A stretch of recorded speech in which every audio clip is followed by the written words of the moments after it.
میلاد عیسیٰ بیان ہوتا ہے، میلاد موسیٰ بیان ہوتا ہے، تو میلاد مصطفیٰ کیوں نہیں بیان ہو سکتا؟ آپ کہیں گے قرآن میں کہا ہے قد جاءکم من اللہ نور کا مطلب کیا؟ یہ بھی تو ترجمہ کرو۔ تمہارے پاس نور آ گیا، اس آنے کے ذکر ہی کو تو میلاد کہتے ہیں۔ ہم تھوڑی پٹاخوں کے قائل ہیں، ہم تھوڑی آتش بازی کے قائل ہیں، ہم تھوڑی ڈی جے کے قائل ہیں، ہم تو شریعت مصطفیٰ کے مطابق روایتیں بیان کرنے کی بات کرتے ہیں، جلسے جلوس کی بات کرتے ہیں۔ اور آپ کو بتاؤں نبی کی امی جان نے کہا کہ وہ نور جب ظاہر ہوا، ذرا توجہ کریں، میں اپنے اصل عنوان کی طرف بھی آؤں گا انشاءاللہ، لیکن یہ تمہید عرض کر رہا ہوں۔ نبی کی امی جان سیدہ آمینہ، سیدہ آمینہ وہ ہے ماں ہونے کے اعتبار سے اس عورت سے کوئی افضل نہیں ہے عورتوں میں، ماں ہونے کے اعتبار سے، کیونکہ کسی کا بیٹا حسین ہے، کسی کا بیٹا غوث ہے، کسی کا بیٹا موسیٰ اور عیسیٰ ہے، آمینہ کا بیٹا حبیب کبریا ہے۔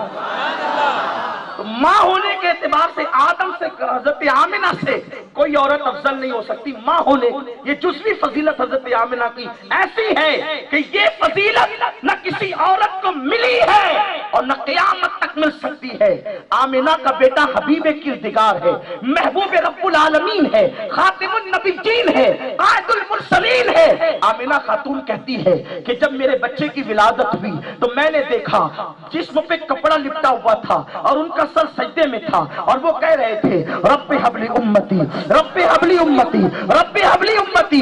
اس کے بعد فرماتی ہیں ایک بادل آیا اور بادل نے میرے بیٹے کو چھپا لیا، گھوڑوں کے ہنہنانے کی آواز آئی۔ جب گھوڑوں کے ہنہنانے کی آواز آئی میں تو بیوہ تھی، میں تو ایام کے اندر دیکھ رہی تھی، کبھی آدم آ کر مبارکباد دیتے ہیں، کبھی ابراہیم آ کر مبارکباد دیتے ہیں، کبھی موسیٰ آ کر مبارکباد دیتے ہیں۔ اتنے نبیوں کی میں نے زیارت کی، لیکن اللہ اکبر مجھے تجسس تھا وہ میرا شہزادہ کیسا ہے، اس کی شان کیسی ہے، اس کا مقام کیسا ہے۔ تو حضرت آمینہ خاتون فرماتی ہیں اللہ اکبر، یہاں میلاد پڑھنے کا وقت نہیں ہے، لیکن اپنے دلوں میں جو جائز مرادیں لے لیں۔ میں حضور کی میلاد پڑھ رہا ہوں اور بزرگوں نے فرمایا میلاد پڑھتے وقت جو جائز مرادیں دل میں لی جائے اللہ تعالیٰ اس کو فوراً قبول فرماتا ہے اور پوری فرما دیتا ہے۔ تو یہاں پر حصول برکت کے لیے سرکار کی میلادت کر کے اپنی اصل عنوان پر آؤں گا، ورنہ اللہ پہ چھوڑ دیا ہے۔ اب جو رب نے کہلوانا ہے وہی کہوں گا۔ میرے آقا علیہ السلام کے دیوانوں، میرا عنوان تو حضور کی آمد کا مقصد ہے، لیکن اللہ اکبر، آمینہ خاتون فرماتی ہے کہ جب میرے بچے کی ولادت کا وقت آیا تو کھجور کے درختوں کی طرح میں نے لمبے لمبے قد کی عورتیں دیکھی جن کا چہرہ عبد مناف کی بیٹیوں کی طرح تھا۔ ان میں سے عورتوں کو میں نے دیکھ کر ڈری، یہ کون اجنبی عورتیں؟ بچے کی ولادت کے وقت آ گئی تو ایک آگے بڑھ کے کہتی ہے آمینہ نہ گھبرا، آج میں تیری خادمہ بن کر تیری خدمت کے لیے آئی ہوں اور میں حوا آدم کی بیوی ہوں، آج رات میں تیری خدمت کروں گی۔ اللہ اکبر۔ اس کے بعد دوسری بیوی آگے بڑھی اور فرمایا میں آسیہ فرعون کی بیوی ہوں اور آج تیری خدمت کے لیے آئی ہوں۔ تیسری آگے بڑھی فرماتی ہے کہ میں مریم ہوں، عمران کی بیٹی اور عیسیٰ کی امی، آج میں تیری خدمت کے لیے آئی ہوں۔ آمینہ خاتون کہتی ہے بچہ پیدا ہوا اور بادل نے گھیر لیا، گھوڑوں کے ہنہنانے کی آواز آئی، میں بیوہ خاتون ڈری اور میں نے سوچا میرا بچہ کہاں گیا۔ اتنے میں غیب سے آواز آئی اس کو ہر خشکی تری میں گھما دو تاکہ سب لوگ اس کو پہچان جائیں۔ اللہ اکبر۔ فرماتی ہیں بادل چھٹا تو میں نے کیا دیکھا، میرا ننھا سا بچہ نہلا دھلا کر اب دوسرے کپڑوں میں جو ہے وہ میرے سامنے تھا اور اس کے ننھے ننھے ہاتھوں میں چابیوں کے گچھے تھے۔ میں نے سوچا چابیاں اس کے گھر ہوتی ہے جس کے یہاں تجوریاں ہوتی ہے، تجوریاں اس کے گھر ہوتی ہے جس کے یہاں مال ہوتا ہے۔ میں تو بیوہ عورت ہوں، سو کے ٹکڑے کھا کر زندگی گزاری ہے، میرے گھر مال نہیں تو تجوری نہیں، تجوری نہیں تو چابیاں نہیں، یہ چابیاں آئی کہاں سے؟ اچھا چابیاں ہو بھی تو چند گھنٹوں کا بچہ چابی کا بوجھ تو اٹھا نہیں سکتا۔ اللہ اکبر۔ لوگ کس منہ سے نبی کی برابری کی بات کرتے ہیں؟ نبی کی امی کہتی ہے میرے چند منٹوں کے محمد کے ہاتھ میں چابیوں کے گچھے تھے۔ میں نے سوچا یہ کہاں سے آئی؟ غیب سے آواز آئی کہ محمد نے اللہ کے خزانے کی کنجیوں پہ قبضہ کر لیا ہے، اللہ نے اپنے محبوب کو اپنے خزانوں کی کنجیوں کا مالک بنا دیا۔ نعرہ تکبیر، نعرہ رسالت۔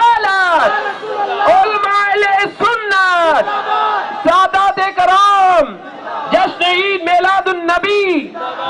اہل سنت کا امام اسی لیے تو کہتا میں تو مالک ہی کہوں گا کہ وہ مالک کے حبیب یعنی محبوب و محب میں نہیں میرا تیرا۔ حضرت آمنہ یہ فضیلتیں بیان کر رہی ہے، اسی لیے لوگوں نے سوچا یہ میلاد اس طرح بیان ہوتا رہا تو ہمارے تو سارے مسلکوں کے شیش محل ٹوٹ جائیں گے، تو لوگوں نے جو بیان کرنے والی آمنہ میلاد بیان کر رہی تھی انہی کو ڈاؤٹ فل کر دیا، مشکوک کر دیا۔ کیوں؟ اس لیے کہ بچے کی پیدائش کی بات تو ماں ہی بیان کر سکتی۔ ہماری امی ہماری مائیں بھی کہتی نا بیٹا جب تو پیدا ہوا تو ایسا ہوا تھا، ایسا ہوا تھا، ایسا ہوا، لیکن ماں جو کہتی ہے ایسا ہوا تھا وہ آپ مجمع میں بیان نہیں کر سکتے۔ کیوں نہیں کر سکتے؟ کل ملا کر کے سب کی پیدائش یہی ہے کہ پیدا ہوا تھا تو غلاظت میں بھرا ہوا تھا، رو رہا تھا، گندگی میں لپٹا ہوا تھا اور ننگا پیدا ہوا تھا، یہی تو ہے۔ لیکن قربان جائیں آمنہ کا لال آتا ہے تو نہ غلاظت ہے، نہ گندگی ہے، نہ بے پردگی ہے، کپڑے لپٹے ہوئے ہیں اور لوگ آ کر کے روتے ہیں، حضور آ کر سجدہ کرتے ہیں۔ تو لوگوں نے سوچا اس پر تو سارے مسلکوں کی دیوار چکنا چور ہے، تو ایک کام کرتے ہیں کہ آمنہ کوئی گالیاں دے دو، ڈاؤٹ فل کر دو۔ تو کیا کیا؟ نبی کی ماں پر فتویٰ لگایا کہ نبی کی ماں آمنہ کافرہ تھی اور مشرکہ تھی، اور جو کافر ہو پھر اس کی روایت کیسے قبول ہو سکتی ہے؟ ہاں حبلی کے سنی مسلمانوں، بالخصوص میرے نوجوانوں، میں یہ بات آپ کو خاص طور پہ کہنا چاہتا ہوں۔ لوگ کہتے ہیں کافر کو کافر مت کہو، حالانکہ یہ نہ اسلام کہتا ہے نہ قرآن کہتا ہے۔ قرآن تو کہتے ہیں قل یا ایھا الکافرون، اے محبوب رحمت للعالمین آپ کہتے اے کافرو۔ رحمت عالم سے خدا کہتا ہے بول اے کافرو، یعنی کافر کو کافر کہو۔ بہرحال لیکن اگر آج کے بڑے معزز خطیب اور مہذب لوگ نکل گئے ہیں، نام نہاد روشن خیال، اور میں کہوں گا کہ بظاہر یہ نعرہ تمہارا بہت اچھا دکھ رہا ہے کہ کافر کو کافر مت کہو، مطلب کیا؟ ابو جہل کافر ہے اس کو کافر نہ کہنا، ابو لہب کافر ہے اس کو کافر نہ کہنا، اور فرعون کافر ہے اس کو کافر نہ کہنا، نمرود کافر ہے اس کو کافر نہ کہنا، انہیں کافر نہیں کہنا۔ میں کہتا ہوں جب فرعون کو کافر نہیں کہہ سکتے تو دیوبند کے علماء کو، سعودی کے علماء کو کون سی آخر ایسی مجبوری پیش آ گئی تھی کہ جن کے نزدیک فرعون اور نمرود کو کافر کہنا جائز نہیں ہے، تو انہوں نے نبی کی ماں کو کس مجبوری میں کافر لکھا؟ فرعون کو کافر مت کہو، یہ تہذیب کے خلاف ہے، یہی نا؟ کافر کو کافر مت کہو۔ کون سی تمہاری باغات لٹ رہی تھی؟ کون سے تمہارے فائدوں کو آگ لگ رہی تھی؟ کون سے ایمان و کفر کے ضروریات دین کے مسائل آ گئے تھے جو تم نے نبی کے ماں باپ کو کافر لکھا؟ اٹھا کر دیکھو فتاوی رشیدیہ، نبی کے ماں باپ کو کافر لکھا۔ کیوں؟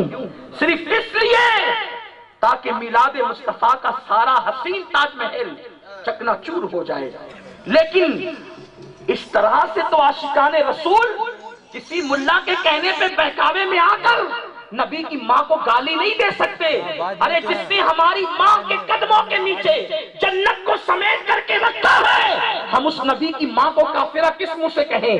کیا نبی کی ماں واقعی کافرہ ہو سکتی ہے؟ میں ملا کی نہیں مانتا، میں تو مولا کی مانتا ہوں، اور اسی مولوی کی مانتا ہوں جو میرے مولا کی بات کرتا ہے۔ آپ کو بتاؤں، تفصیل میں نہیں جاتا، آپ قرآن اٹھائیں اور حضرت موسیٰ کا میلاد پڑھیں قرآن میں، اور اس کی تفسیر ابن عباس میں دیکھیں، امام سیوطی کی تر منصور میں دیکھیں، اور جلالین وغیرہ میں آپ اٹھا کر کے دیکھیں تفاسیر۔ بلکہ چیلنج سے کہتا ہوں ابن عباس سے لے کر صاحب ضیاء القرآن تک کے ہر تفسیر اٹھا کر کے پڑھیں۔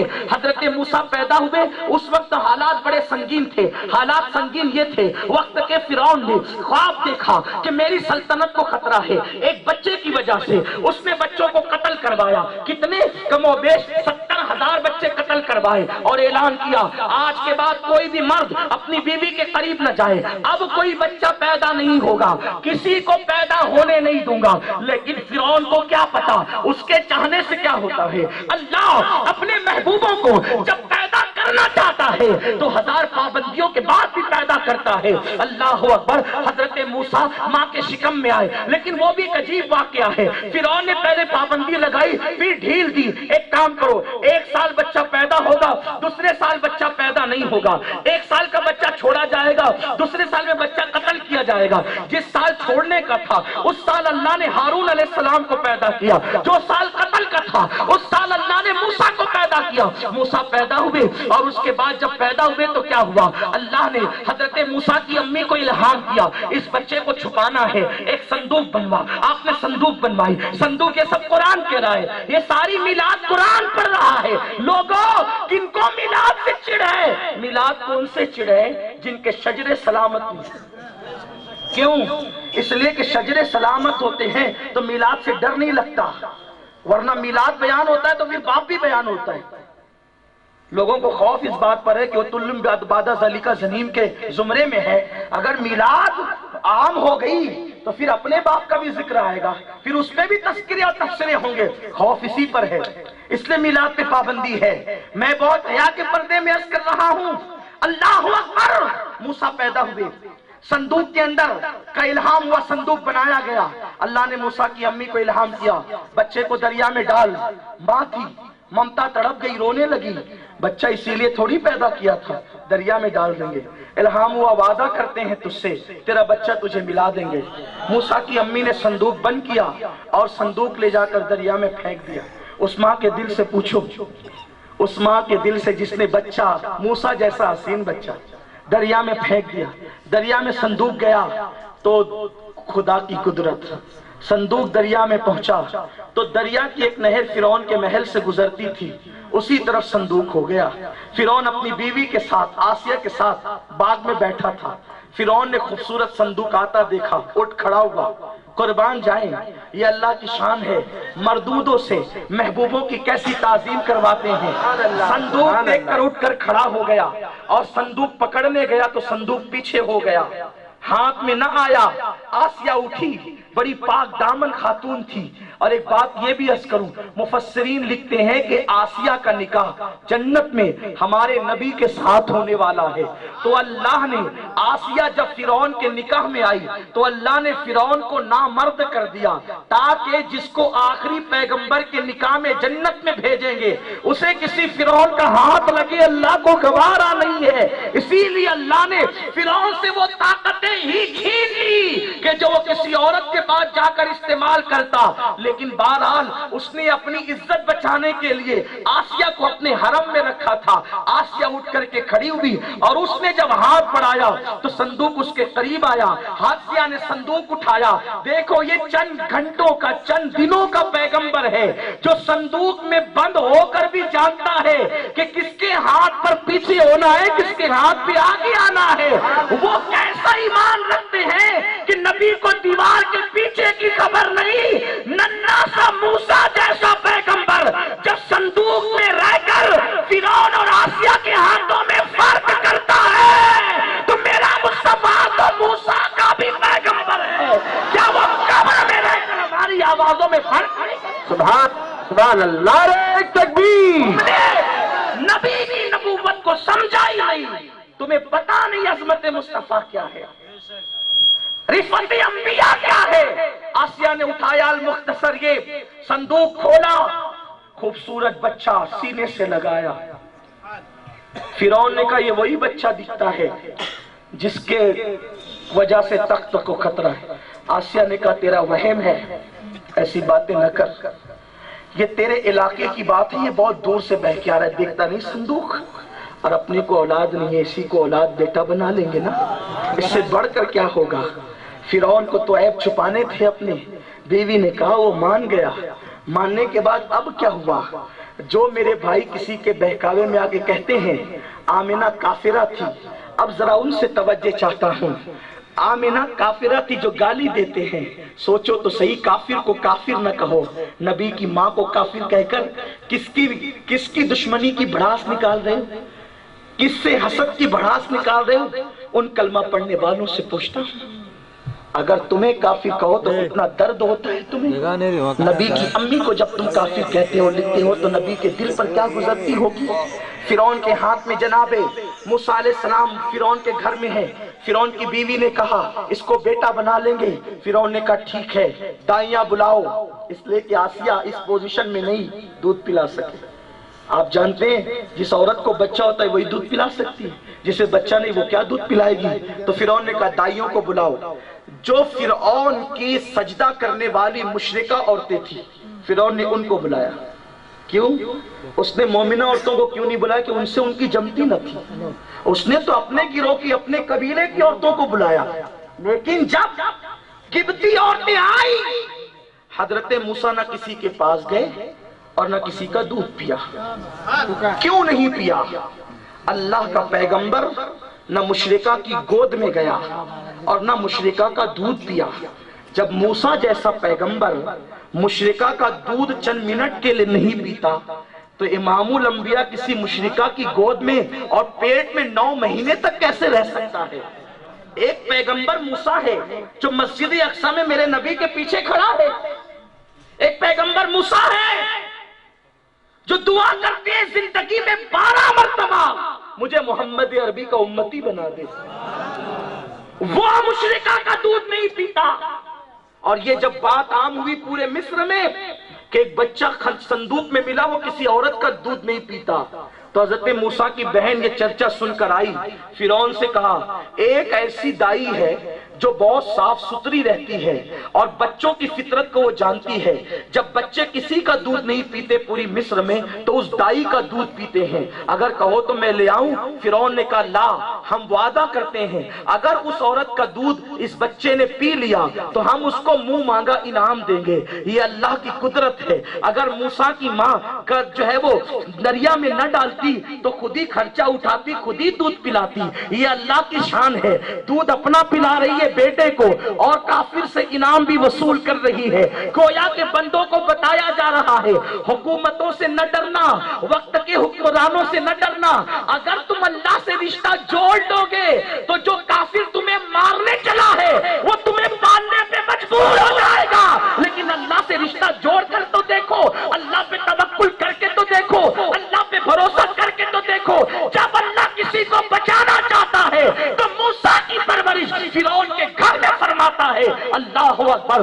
فرعون نے کہا اگر اس عورت کا دودھ موسیٰ نے پی لیا تو میں منہ مانگا انعام دوں گا۔ حضرت موسیٰ کی بہن نے کہا وہ عورت بڑی پاکیزہ ہے، مجھے امید ہے ضرور پیے گا۔ حضرت موسیٰ کی امی آئی تو موسیٰ دیکھ کر کے ان کی گود میں اچھل کر کے چلے گئے اور دودھ پینے لگے۔ فرعون نے کہا صبح شام آیا کر اور دودھ پلا کر پیسے لے جایا کر۔ میرے آقا علیہ السلام کے دیوانوں، اب میں تم سے پوچھنا چاہتا ہوں، جب غیرت موسیٰ یہ ہے کہ وہ کسی مشرکہ کا دودھ نہیں پیتے تو غیرت مصطفیٰ اللہ اکبر، اللہ نے کسی مشرکہ کے شکم میں اپنے حبیب کو کیوں رکھا؟ لیکن یاد رکھیں یہ سب دجل ہے، یہ سب فریب ہے، یہ سب مکر ہے۔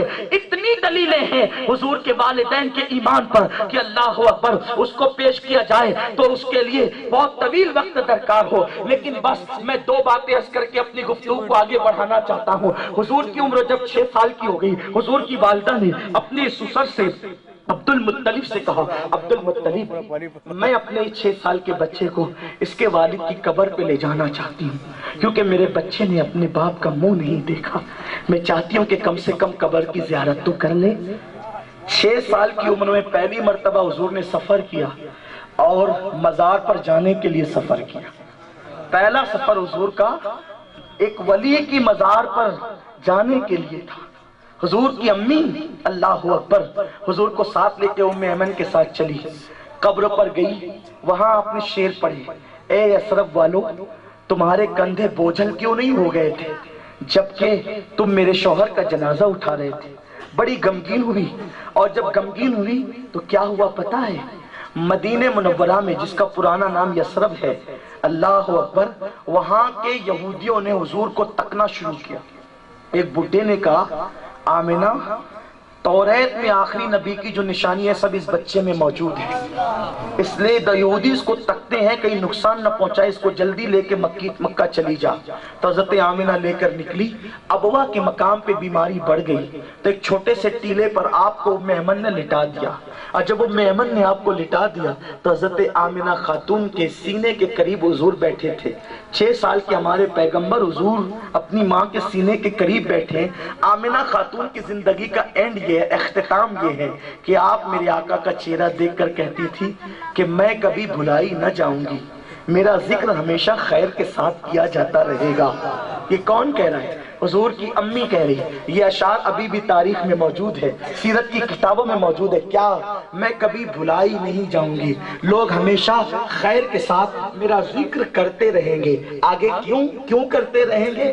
فرماتی ہیں میں نے ایسے بچے کو جنم دیا ہے، ایسے بچے کو کہ جس کے ذکر سے مشرق و مغرب گھوم جائیں گے، جس کے ڈنکے مشرق و مغرب میں ہوں گے، ایسے شان والے بچے کو میں نے جنم دیا ہے۔ تو میرے بیٹے کے ذریعے سے قیامت تک ابھی قیامت کی آیتیں نازل نہیں ہوئی ہے، اور آمنہ کا عقیدہ ہے قیامت تک لوگ میرا ذکر خیر کے ساتھ کرتے رہیں گے۔ اے سیدہ آمنہ تیری عظمت کو سلام، تو نے سچ کہا تھا، بے شک میلاد پڑھنے والے جب تک آقا کا میلاد مناتے رہیں گے تیرا ذکر ادب اور احترام کے ساتھ کرتے رہیں گے، کہ تیرے جیسی ماں نہ تجھ سے پہلے ہوئی ہے اور نہ قیامت تک اب تجھ جیسی ماں پیدا ہو سکتی ہے۔ اللہ اکبر۔ آمنہ خاتون یہی اشعار پڑھ رہی ہے، حضور کا چہرہ دیکھ رہی ہے، آنکھوں میں آنسو ہے اور آمنہ کی آنکھیں بند ہو گئی ہے۔ اب ذرا توجہ فرمائے، بڑے بڑے اغواث و ابدال دعا کرتے ہیں اللہ مرتے وقت ہمیں حضور کا جلوہ دکھانا۔ غور فرمائے، لوگ حضور کے جلوے کی دعا کرتے ہیں موت کے وقت۔ آمنہ کو اس وقت موت آ رہی ہے جب نبیوں کا امام سینے کے قریب بیٹھا ہے اور آمنہ نعت کے اشعار پڑھ رہی ہے اور آنکھوں کو بند کر لیا ہے۔ جب آنکھیں بند ہوئی، ہچکیاں ختم ہو گئی، آخری ہچکی ابوا کی وادی میں میرے نبی کی امی جان نے لی۔ اس وقت حضور علیہ السلام جب ماں کی آواز رک گئی تو تاریخ میں آتا ہے میرے آقا نے اپنی ماں کے سینے پہ سر رکھ دیا اور روتے ہوئے کہا امی تھوڑی دیر پہلے جو تم کہہ رہی تھی ذرا ایک بار اور کہہ دو۔ ابھی یہ جملے مکمل نہ ہوئے تھے کہ ام ایمن نے کہا بچہ سمجھ کر بیٹے جو دنیا سے چلے جاتے ہیں وہ بولا نہیں کرتے، اب تمہاری ماں کبھی نہیں بولے گی، میرا ایمان ہے۔ اگر ام ایمن منع نہیں کرتی اور حضور دوسری مرتبہ کہہ دیتے امی بولو جو تم بول رہی تھی، تو لوگ حضور کا معجزہ دیکھ لیتے کہ آمنہ بول پڑتی، کیونکہ جو کنکریوں سے بلوا سکتا ہے وہ اپنی ماں سے کیوں نہیں بلوا سکتا؟ لیکن رب کو کچھ اور منظور تھا۔ سیدہ آمنہ خاتون سلام اللہ علیہا کی آواز بند ہو گئی۔ ام ایمن نے کہا بیٹے جو دنیا سے جاتے ہیں وہ بولا نہیں کرتے، تمہاری امی دنیا سے جا چکی ہے۔ میرے سرکار ماں کے سینے پہ سر رکھ کر رونے لگے۔ میں تصورات کی دنیا میں صرف اتنا کہنا چاہتا ہوں، مجھے نہیں پتا ننھے سے 6 سال کے پیغمبر نے اپنے آنسوؤں کو کس طرح خشک کیا ہوگا، اپنے غموں پہ کیسے کنٹرول کیا ہوگا، کیسے صبر کیا ہوگا۔ بس اتنا جانتا ہوں کہ ام ایمن نے سینے سے لگایا اور سینے سے لگانے کے بعد آمنہ کے در یتیم کو کہا بیٹے جو دنیا سے چلے جاتے ہیں ان کی قبر میں ان کو دفن کر دیا جاتا ہے۔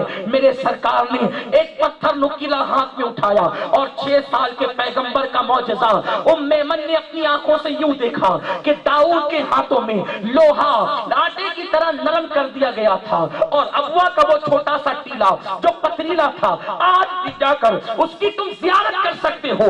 آقا نے جب ام ایمن کے ساتھ کھودنا شروع کیا تو وہ پتھر مثل مٹی کے ہو گئے۔ اللہ اکبر، ریت کی طرح وہ قبر کھدنے لگی اور میرے آقا نے اپنے معصوم ننھے ہاتھوں سے اپنی ماں کی قبر کو کھودا اور کھودنے کے بعد ام ایمن کے سہارے میرے سرکار نے اپنی امی کو دفن کیا اور جب دفن کر چکے اور ٹیلے کے نیچے اترے تو تاریخ میں آتا ہے ام ایمن سے ٹیلے سے نیچے اترنے کے بعد آقا نے دائیں بائیں دیکھ کر پوچھا ام ایمن میری امی کہاں ہے؟ ام ایمن نے بچہ سمجھ کر جواب دیا بیٹے تیری امی اب یہی رہے گی، اب وہ ہمارے ساتھ مکے نہیں آئے گی۔ حضور نے ہاتھ چھڑا دیا اور ہاتھ چھڑا کر کے حضور گم ہو گئے۔ ام ایمن ڈھونڈتی رہی وہ کہاں گئے، جب کہیں نہیں ملے تو ام ایمن ٹیلے پر چڑھی تو کیا دیکھا حضور قبر کو پہ سر رکھ کر رو رہے ہیں اور کہتے امی تمہیں تو معلوم تھا نا کہ تمہارا میرے سوا کوئی نہیں ہے، پھر بھی تم مجھے چھوڑ کر کے چلی گئی۔ ام ایمن نے سینے سے لگایا اور کہا بیٹے اس طرح کی باتیں نہ کرو، تیری اس طرح کی باتیں سن کر میرا کلیجہ بھر آتا ہے۔ اور اس کے بعد حضور جب ابوا سے واپس لوٹے وہ قبر جس کو امام الانبیاء نے اپنے ہاتھوں سے بنایا تھا، نبیوں کے امام نے اپنے ہاتھوں سے بنایا تھا، سعودی حکومت نے اس کو یہ کہہ کر اس پہ بلڈوزر چلا دیا کہ یہ کافرہ اور مشرکہ کی قبر ہے۔ آپ غور کریں، آپ اندازہ کریں، لوگ کہتے ہیں کسی کو کافر کیوں کہتے ہو؟ جو بے ادبی کی نیت سے نبی کے ماں باپ کو کافر کہتے ہیں، کیا وہ مسلمان ہو سکتے؟ یہ میں فیصلہ آپ پہ چھوڑتا ہوں۔ آپ مجھے بتائیں، اگر نبی کی ماں کافر ہوگی، کس کی ماں مومن ہوگی؟ اتنا ضرور کہوں گا، کوئی کتنا بھی اچھا عالم و مقرر و پیر و خطیب ہو، اگر اس کا باپ شرابی ہے، باپ شرابی وہ نہیں، اور وہ شراب کے خلاف بولے تو لوگ کہیں گے چل بیٹھ، تیرا باپ بھی تو شرابی ہے نا؟ اس کی گردن نیچے ہو جائے گی۔ کیوں؟ اس کا باپ شرابی تھا، وہ شراب کے خلاف نہیں بول سکتا۔ جس نبی کو شرک کے خلاف بھیجا گیا، اگر اس کے ماں باپ مشرک ہوتے تو لوگ تانا نہ دیتے؟ آپ کیا شرک کے خلاف بول رہے ہیں؟ آپ کے ماں باپ بھی تو مشرک تھے۔ لیکن 23 سالہ پوری زندگی میں کوئی نہیں بتا سکتا کہ کسی مکے یا مدینے کے کافر نے بھی حضور کو تانا دیا ہو کہ آپ کے ماں باپ بھی مشرک تھے۔ انہوں نے تو ہر تانا دیا، یہ تانا نہیں دیا۔ اس کا مطلب یہ ہے کہ مکے کے کافروں کو بھی پتا تھا کہ محمد عربی کے ماں باپ مسلمان تھے، کافر نہیں تھے۔ تم ان سے بھی غیر گزرے ہو گئے میلاد کے حسد میں، مصطفیٰ جان رحمت کی عظمت کے حسد میں۔ تو عرض یہ کر رہا تھا، حضور تشریف لائے کس مقصد کے لیے؟ آقا کی آمد کا مقصد کیا؟ اتنا عظیم و جلیل القدر پیغمبر آیا، اور کہاں سے آیا؟ خدا کے قرب سے، خدا کی رحمت والی آغوش سے۔ کیوں آیا؟ هو الذی ارسل رسولہ بالہدی ودین الحق لیظہرہ علی الدین کلہ۔ یہ رسول اس لیے آیا کہ اس رسول نے آ کر اللہ کے دین کو غالب کر دیا۔ حضور دین کے غلبے کے لیے تشریف لائے، اور جب حضور دین کے غلبے کے لیے آئے تو دین کے غلبے کے لیے میرے آقا نے کتنی محنت کی۔ آج اس محنت کو ہم بھول چکے ہیں۔ ہم نے جلوس کا، میلاد کا جلوس نکال کر یہ سمجھا کہ ہم نے حضور سے عشق کا حق ادا کر دیا۔ ہم نے میلاد کے جلسے کر کے یہ سمجھا کہ ہم نے حضور علیہ السلام سے محبت کا حق ادا کر دیا۔ ہم نے کمکمے اور جھنڈیاں لگا کر یہ سمجھا کہ ہم نے حضور سے محبت کا حق ادا کر دیا۔ لیکن میرے پیارے آقا صلی اللہ علیہ وسلم کے پیارے دیوانوں، جلوس ضرور نکالو، جھنڈیاں ضرور لگاؤ، کمکمے ضرور لگاؤ، اہتمام ضرور کرو، لیکن حضور کی آمد کا مقصد کیا تھا؟ دین کا غلبہ۔ حضور غلبہ دین کے لیے آئے تھے، سرکار ابد قرار اللہ کے دین کو غالب کرنے کے لیے آئے تھے۔ اور غلبہ دین کے لیے میرے آقا نے کتنی محنتیں کی، میرے آقا نے کتنی کوششیں کی، میرے آقا نے کتنی کاوشیں کی۔ آج یہ امت اپنے آقا کی محنتوں کو فراموش کر چکی ہے، محنتوں کو بھول چکی ہے۔ میرے پیارے آقا علیہ السلام کے پیارے دیوانوں، آؤ ذرا آج تجدید وفا کرتے ہیں۔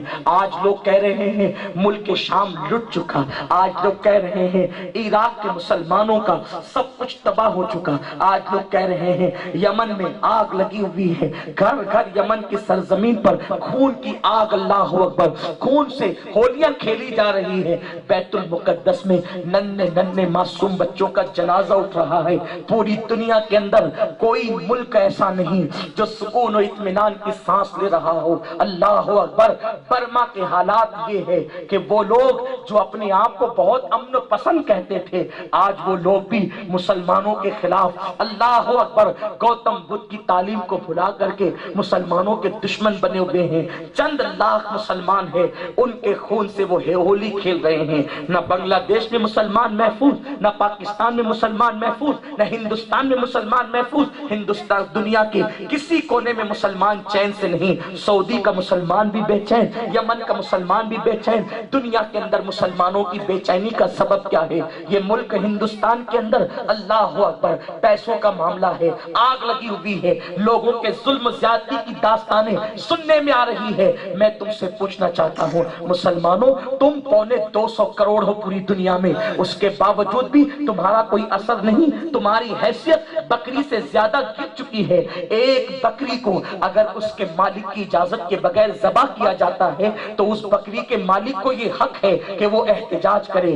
جس نے بغیر اجازت کے ذبح کیا ہے اس کے خلاف کورٹ میں جو ہے وہ مقدمہ دائر کرے. لیکن اللہ اکبر مسلمانوں، بکری کے مالک کو تو احتجاج کا حق ہے بکری کے ذبح کے بعد، بکری کے مالک کو تو مقدمے کا حق ہے بکری کے ذبح کے بعد. لیکن تمہارا حال یہ ہے ایم پی کی سرزمین میں کسی کا اللہ اکبر عقیدے سے اختلاف آپ کو ہو سکتا ہے، ہم کو ہو سکتا ہے، لیکن بہرحال جن کو مارا گیا وہ کلمہ گو سمجھ کر کے مارا گیا.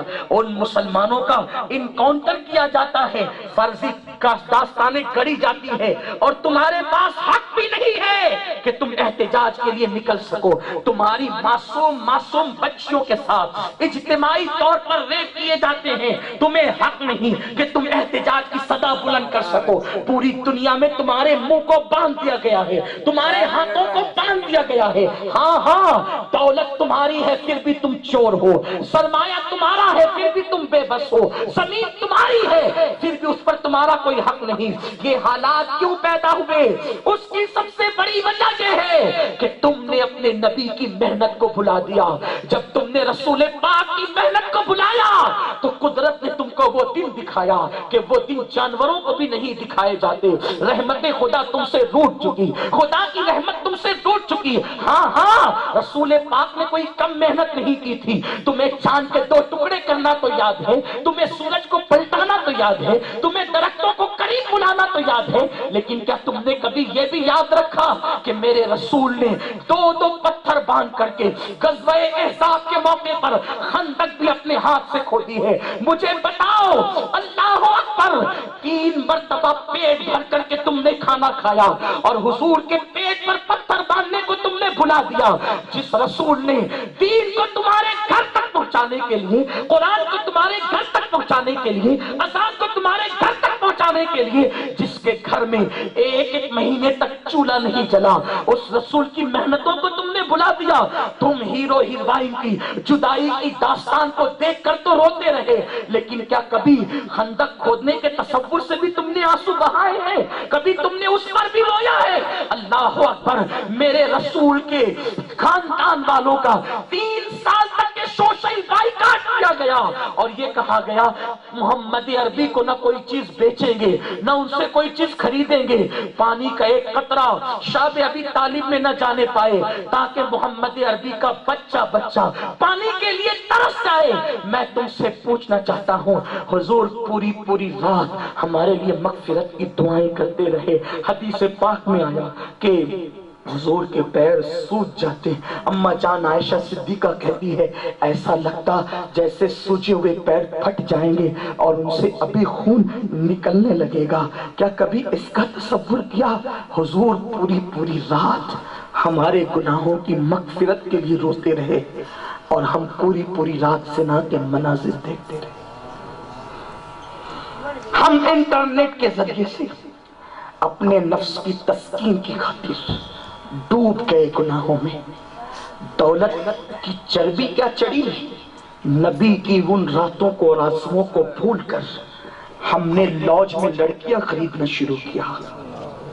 میرے جملے تلخ لگے تو معاف کرنا.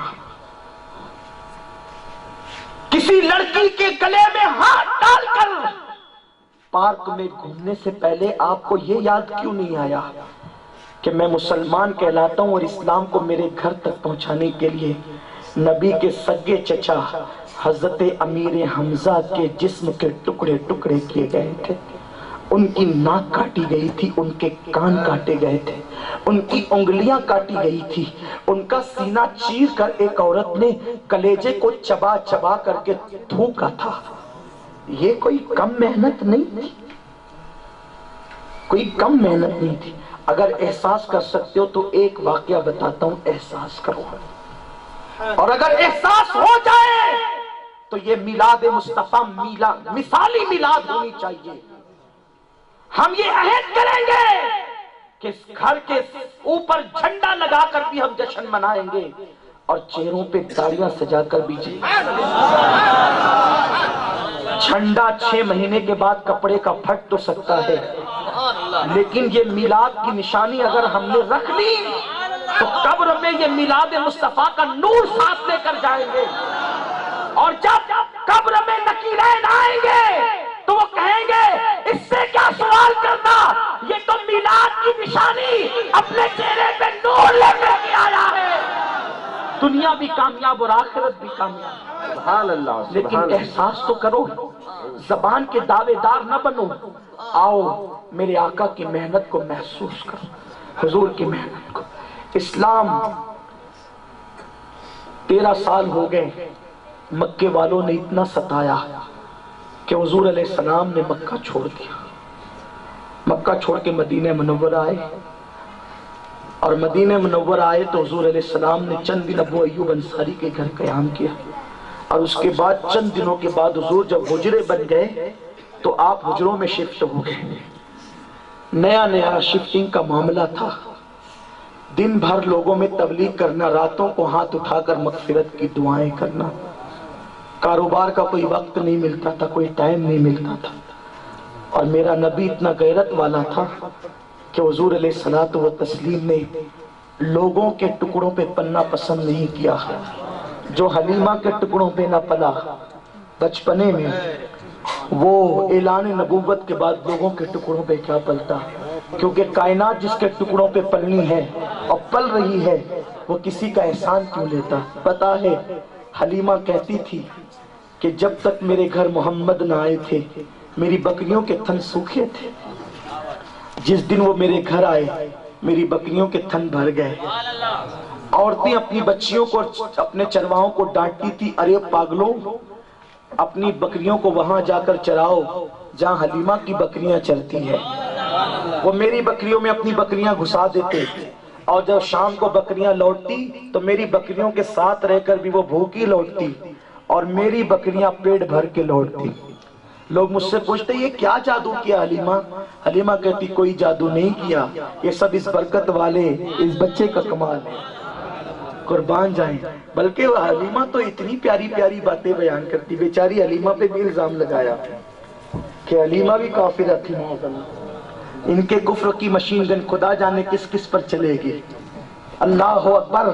حلیمہ کو کسی نے کہا حلیمہ چراگاہیں سوکھ چکی ہے، قید سالی ہے، ذرا کچھ کرنا، تیرے گھر میں تو برکت ہی برکت ہے۔ کہا رکو رکو ابھی بارش ہوگی۔ حلیمہ گئی حضور کو اٹھا لائی، عرض کی اللہ اس کے چہرے کے صدقے باران رحمت کا نزول ہوا۔ لوگوں نے دیکھا کہ برسات ہو گئی۔ حلیمہ کہتی ہے جب پہلی مرتبہ میں حضور کو اپنے گھر لائی تو میں نے سوچا کہ چلو کچھ کھائے پیئیں، کچھ نہ تھا گھر میں، تو بکری کا دودھ دھونے کے لیے رسی کھولی بکری کی، بکری سیدھا میرے ہاتھ سے چھٹی، بے قابو ہو گئی، اور محمد عربی بستر پر ایک چھوٹے سے بوریوں پر لیٹے ہوئے تھے۔ بکری میری چھٹی، ادھر بھاگی، میں ڈری، پہلا ہی دن ہے بچے کو کچل نہ دے۔ حلیمہ کہتی میں نے اپنی آنکھوں سے دیکھا، وہ کچلتی کیا، وہ قدموں پر آئی اور اس نے میرے محبوب کو سجدہ کیا۔ اپنے مولا کی ہے بشان عظیم، جانور بھی کرے جن کی تعظیم، سنگ کرتے ہیں ادب سے تسلیم، پیڑ سجدے میں گرا کرتے ہیں۔ یہ شان والا رسول ہے۔ حلیمہ کو جس نے پالا وہ میرا رسول ہے، کائنات جس کے ٹکڑوں پہ پلتے، لیکن حضور جہاں معجزات دکھانے آئے تھے وہیں قانون دینے بھی آئے تھے۔ اللہ نے ان کی محنتیں ہمیں دکھانی تھی۔ سرکار ابدقرار صلی اللہ علیہ وسلم، یہ حدیث سیرت کی اکثر کتابوں میں جس کو میں اپنے الفاظ کا جامع پہنا کر بیان کرتا ہوں۔ اللہ اکبر۔ دوپہر کا وقت ہے، چلچلاتی دھوپ ہے، اللہ کے حبیب صلی اللہ علیہ وسلم کے یار غار صدیق اکبر چلچلاتی دھوپ میں چل رہے ہیں۔ حضرت عمر ابن خطاب ان کو مل گئے۔ عمر نے پوچھا بھائی ابو بکر اس چلچلاتی دھوپ میں تم کبھی گھر سے باہر نہیں نکلتے؟ اس وقت تو صدیق اکبر سچے تھے، صدیق تھے۔ کہا بھائی عمر بھوک اتنی لگی ہے، گھر میں 3 دن کا فاقہ ہے اور کچھ انتظام نہیں ہے، تو میں نے سوچا کہ دوپہر کا وقت ہے، اس وقت لوگ باہر نہیں رہتے، تو کسی ساتھی کے گھر جاؤں اور گھر جا کر کے کچھ کھا لوں تاکہ میری پیٹ کی تکلیف دور ہو جائے۔ لیکن عمر یہ بتا میرے بھائی اس تپتی ہوئی دھوپ میں تم بھی تو نہیں نکلتے، تم کیوں نکلے؟